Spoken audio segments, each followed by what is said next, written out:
and welcome to DawnNews English. I'm Nadia Naqi with 20 minutes. Today we've invited a very important guest who is going to speak about the functioning of the FIA, the police, and what is happening.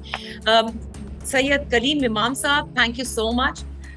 He has served as his last posting, of course, was former Federal Secretary, Narcotics Control, but he has served as IG Police for Sindh, for Punjab, for Islamabad, for motorways. Thank you so much for joining us, Kaleem Imam Saab. You must have seen lately Azam Swati Saab, who's a senator of PTI. He has been, days after the press conference that he had done, he again claims that FIA director had come to pick him up, drove him, and he was filmed in FIA custody. Now, when we hear these kind of, I'd say allegations, because it's yet to be proved, and a senator saying this, it makes me feel we've been searching for pedophiles all this while. You must have heard cases in Kasoor, the dark web and all. And I come to think, does any investigation agency actually work like this, that you pick up people, you strip them, you film them, and what is it needed for? Nadia, thank you very much for inviting me to your show.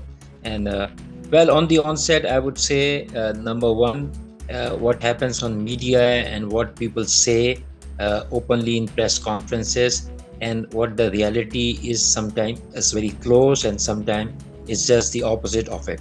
The first thing is that it is a claim by an honorable senator that this is what has happened. The best course forward is to hold an inquiry and to find out what has happened. It's an assertion, it's a claim, it's a charge, and the best way forward is to hold an inquiry, investigate, and find out. Okay, but such a claim and such an not exactly the same one, but you remember in the last regime, Mohsin Beg, who's a very senior journalist, he was picked up by the FIA.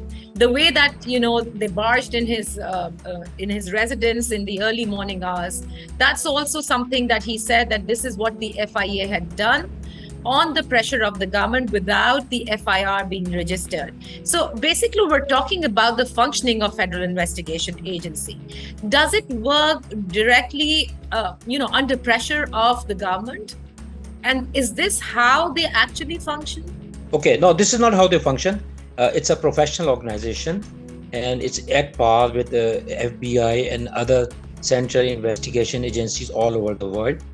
It has to its credit a number of things that it has done, and of recently you must say FATF is one of their big achievements, along with other organization agencies. They did well over the years. One of the best things they did is that they have reduced human trafficking from all the international airports, and Pakistan is in tier 2. It's a professional organizations, and even the present DG and the officers, some of them are very professional, and I personally know them. Once you asked me that you will be interviewing me, I spoke to a number of officials in the FIA to find out answer of what has happened. They absolutely deny that what is being said is actually what happened to him. They say no, nothing of that sort happened. Now it's their statement, Best course is to hold an inquiry and find out. And anyone who has taken law into his hand and he has transgressed above the law, the action should be taken against it. Nadia, you just mentioned about Mohsin Beg. What happened to Mohsin Beg? Again, it requires an inquiry. You see, what happened to him was in different regime now. We have a different government now. So there can be an impartial inquiry to find out who were these officials who actually did that. And if they have done what looked like what we saw on the televisions and what transpires, then all those people should be held accountable. In fact, people who investigate or file a complaint, once that is not proven, I think they should all be held for intellectual dishonesty and they should be taken to task. And that is the biggest snag which is existing right now, that whenever a government comes, you must have seen in entire 90s, Nadia, this is what happened. Cases were registered, cases were withdrawn, cases were registered and withdrawn. Now you see a new trend. The cases have been challan, they are in the courts, and all of a sudden you find out everyone is acquitted. Now, in the first case, either the case was prepared badly, either the prosecution doesn't want to prosecute it, or what has went wrong, what has happened actually. People are suffering, many people have suffered because of it, whether it's one party or the second party or the third party. It's just coming and going along. When the one regime comes, something happens to the other two or three parties. When the another regime comes, same thing happens to other. This is absolutely no way of running the organization, or no way of running in fact, no way of enforcing but law. do you remember, Dr. Kaleem, that the former FIA director had come on record giving a statement when he had said that the prime minister of his time had called him to register fake cases for his opponents. So it seems like that the FIA is being used the same way as NAB has been used time and again by the governments in power to punish the opponents. This is what I'm saying. The person who is in charge is responsible for his actions. Anyone who directs or tells him to do certain thing, it is his moral and legal obligation to follow the law and to choose the correct path. If he says he is doing it on the behest of someone, he is equally responsible. If someone is directing him to do that, the best course is he must ask that, okay, give me in writing what you want me to do. And if he feels that he is being pressurized, he must send something back in writing. I have gone through various stages in my career, and in my later years of my career, whenever someone used to tell me to do something which I believe was not correct, I would always say, why don't you put this in writing? I won't say that after 2 years. I would say there and then. There's a cost to it. Of course, you can be transferred, they can level charges against you also. But as a professional officer, you have to move on in life. You cannot do this, that on behest of someone, you do certain things and then later on you say, oh, someone told me, what can I do? But it does exist, Dr. Saab. It does exist. Like how you said that, probably it results in a posting, or a transfer, or probably it results in leveling allegations against that officer. So this exists in our country. So, why I'm stressing this is because it takes a lot for a very senior senator of his age, of his culture. He belongs to a Pashtun culture, and Pashtun culture, they're very proud people. For them to come in the open and make a claim that, he has been stripped, he has been filmed by the FIA in their custody, it takes a lot. So I'm sure there is some truth behind this. And he has named the FIA director who drove him to while he was in custody from his home. So I'm sure that this institution is under a lot of pressure by the government. And every successful government is now using FIA, just like how the National Accountability Bureau has been used for political cases, for making those cases, or settling a political vendetta. Now, I agree with you, Nadia. What you're saying is absolutely correct. The senator is very honorable. And if he says this is what has happened to him, an inquiry should be conducted and then decision should be taken. People who have done this, they should be taken to task. But instead of just making claims and assertions and just make it a news of a day and let it pass, like Mohsin Beg's story is almost 6 months now. So what happened to that story? So if an injustice was done to Mohsin Beg also, why haven't somebody done an inquiry after the regime was changed and taken those people to task who have done it? Coming back to your point, we are professionals. We are supposed to stand by certain oath and allegiance. Transfer shouldn't matter to us. If you fall into something bad after doing something good, I think it's worth it. But it's really bad that you are ready to compromise and you say, okay, let's do it for the sake that I don't get transferred and I don't get harassed or cases are not registered against me. FIA, I'm not a spokesman of FIA. I worked for FIA for 3 years. I know how it works. I also went for the Bob Mueller investigation in 2007 with me, Zubair, like the Arshad Sharif case has taken place and officers from FIA have gone. So there are professionals, they act professionally. The duty of regime and the government is to give them an environment. Does an environment exist? That's a question. But even then, there are many who are flowing against the tide. I totally agree with you that the senator is very honorable. Even the other people who are claiming that they have been beaten and tortured, all must be investigated. But look at where we have come to. Earlier, an ASP used to investigate and he used to find out what has happened. Now you form JIT. Now you form Judicial Commission. You even want United Nations to come and investigate. The point is, are you going to accept it? There is a general behavior or general demeanor, you would say, that nahi manna, we are not going to accept it.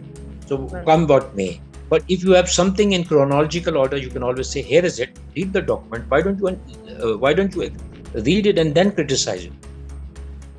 Okay, so now because you have served in FIA, that's why I was asking how this functioning is happening. Let us also talk about the way the police has been functioning. There is a long march that is taking place, and personally, I've seen it in Islamabad. I see police everywhere, all prepared. They're at different places in Islamabad right now with batons and all prepared to take them to task if they do something wrong. So how difficult does it become for the police when such events are happening? And how much police do you think is installed? Do you not think that, the rest of the work of police always is compromised when such political events are taking place? Because you've got so much just concentrated on one aspect. Yeah, I agree. What is happening now and what has happened in the past throughout decades, you can discuss how things changes, what scenario comes with rallies, with protest, with arsons and writings and all. You see, when the police need to take some legal actions and some rightful course, which is like they need to prepare. If there is a protest or rallies, they need to prepare so that the citizens and the assets and the vital installations are not damaged and are not destroyed. That is their duty over there. Nothing beyond that. Just before that, they need to negotiate. Then the deputy commissioner, all the you can say the administration or the mayor, all the political parties need to come and talk, because it's a law and order situation. It's not an organized crime. It's not some sort of a action against some extremist. It's two parties not agreeing, right, or a couple of groups which are not agreeing. But using police as a tools because they are the supervisors, it's absolutely a colonial mindset.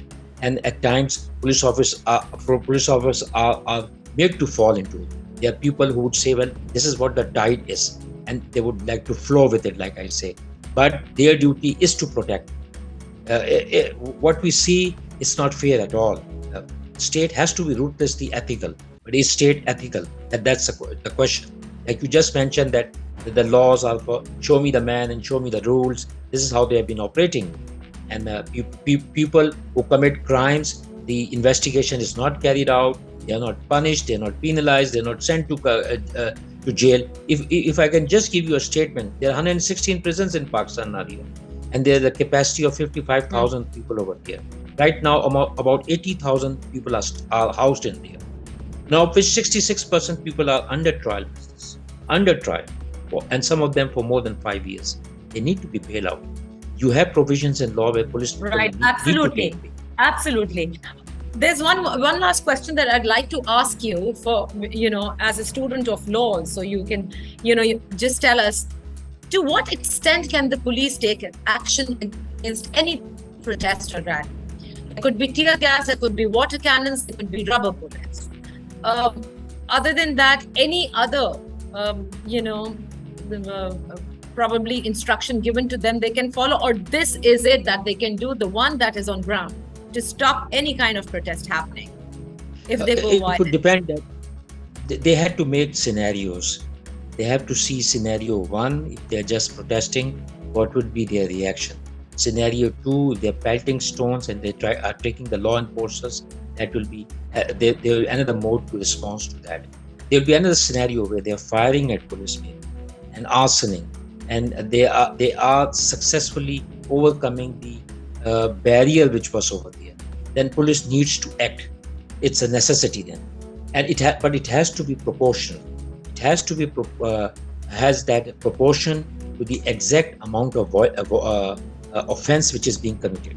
Okay, for example, if it's pelting stones on the police, let's just discuss the scenario. Let's see if they're just pelting stones at the police. What kind of reaction can the police give under the law? Well, police can retreat slightly, number one. Police can keep on announcing and talking to them, number two. But if they are too close and they feel that their vehicles and armored vehicles and the people are getting injured, they can of course use the tear gas. They can, of course, baton charge. They can, of course, go after them. And in many cases, if they feel that there's a weapon on the other side, they can also use rubber bullet. At many places, they also have stun guns with them now to sort of make him immobile for a while, and so that he can be arrested. People also use water cannon for a soft peace protest. They're just protesting, but they are blocking roads and they are not moving away, despite being told that, well, you need to move on now. So they can use water cannon. So if there is okay, let's discuss this scenario. If there is a gun pointed towards a police, and it's also, the shot is fired at the police, what is the reaction of the police then? Well, police has to take self-defense mechanism, and if they feel that they are being fired, police can always fire back. Okay. That's why they are carrying weapons. They need to protect themselves. They are also citizens of this of the city. They are paid employees of the state. They need to protect themselves, but they should have a cogent reason, reasonable reason that they are going to do this. But then you are going to fire at the foot. You are going to fire. If you go to the West, their concept is when a cops take out a gun, he's going to shoot, and he's going to shoot to kill you, basically. In our culture, maybe it's like just shoot to incapacitate him for a while. Okay, all right. So what do you see is going to happen? Is it tough for the police right now? Whatever scenario is building up on the political front, there's a long march. There is an entry into Islamabad in a couple of days. We've got police, we've got rangers in Islamabad. How do you see, it is going to be difficult? We've just 2 minutes left, and I'd like you to wrap it up in this one. I think it's very tough. There's a scenario out there for which the police is not responsible. They're merely trying to diffuse the situation. And now a lot of people are guiding, giving them policies and suggesting what needs to be done. They are also trying to enhance their intelligence to find out what sort of rallies and protests are coming and what sort of an action they need to take. So it's a difficult situation. You see, all these people have been recruited, trained, and they have specialized in one way or the other. Their prime job is to prevent and detect crimes. Law and order is almost a secondary factor on all accounts. But here, the priority is always a situation arises where a law and order situation takes place, and so they deviate. Imagine that all the police station staff would be on the road, or every man will be moving away from the traffic force. Or they would be trying to be on the ground to stop the flow, or the influx. So all these things, shouldn't come to this level at all. They need to be a negotiation. People need to sit down. People need Right. to talk, on both sides of the Pakistan. The citizens of Pakistan. Right, absolutely. And while they are on ground, what's the chain of command that they follow? Well, the Inspector General normally gives the policy. There are laid down SOPs, and on the ground, the SSP operation is normally in charge of the law and order situation. So SSP Islamabad would be looking after all these rallies and dharnas which would be taking place. Similarly, in Pindi and in the areas where all these rallies are possible, is the SSP. SSP is the last technical officer. All right. Just one thing we would like to hear. Can the SSP also take any kind of command directly from the Interior Minister or not? No, there's a unity of command. He has to follow what his immediate boss say, which means his DIG. And DIG needs to follow the instructions which comes from the Inspector General. Inspector General may discuss the policy and try to synthesize what is being discussed at the government level.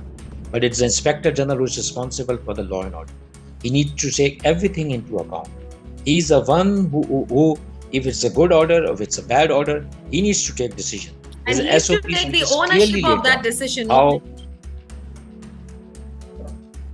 He needs to take the ownership. He is the team leader.